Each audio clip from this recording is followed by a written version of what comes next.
No entry for motorcycles, scooters, and bikes. Ha?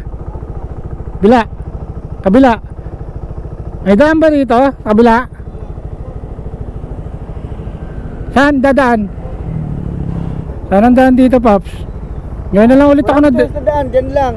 Hindi, meron pa saan ba pick up mo? Ngayon lang ulit ako na daan dyan eh. Ha? Ngayon na lang ulit. Saan ba tapon mo? Hindi ka pwedeng Sheraton. Hindi Sheraton, ito yung Sheraton eh. Asan ba Sheraton? Sheraton pala. Ayun lang oh. Ito Sheraton. Paglakarin mo na lang siya. Ang mo, tingnan mo. Paras tayo. Malapit oh, paras tayo, pinaglakad ko na lang. Pinaglakad ko na lang, paras tayo. Eh, yung Sheraton, malapit ka lang eh, kaliwa ka dyan. Pag kaliwa ka dyan, tulak mo na lang yung motor mo, nasa bandang kaliwa Sheraton eh. Tuten ka dyan oh. Grabe naman yan. Ay, Sheraton yan, sa harap mismo. Mas malapit sa'yo, sa akin sa dulo eh, holiday din eh. Kahit pa nga yung customer ko, i-report daw ako. Di-report mo ako. Eh bakit? Eh ayaw nila magpadaan dyan eh. Bawal ang motor eh. Sila may mga customer din ha. Yung sa matapos dyan.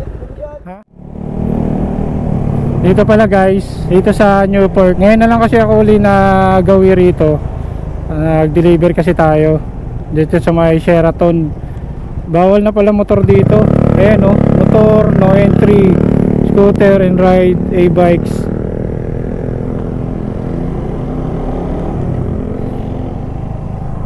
So bawal na yung diretso dyan, papasok dyan. Pag diniretso mo yun doon, bawal na. Hindi naman nila hinuhuli, sisitahin ka lang tapos papabalikin ka. Kasi nakakapag-deliver nga kami dyan eh. Hindi ko alam, so nagpa-parking yung mga grab food para mag-pick up dyan sa may Resort World Mall. Nakahirap na magawi dyan. Mahirap ng pick up.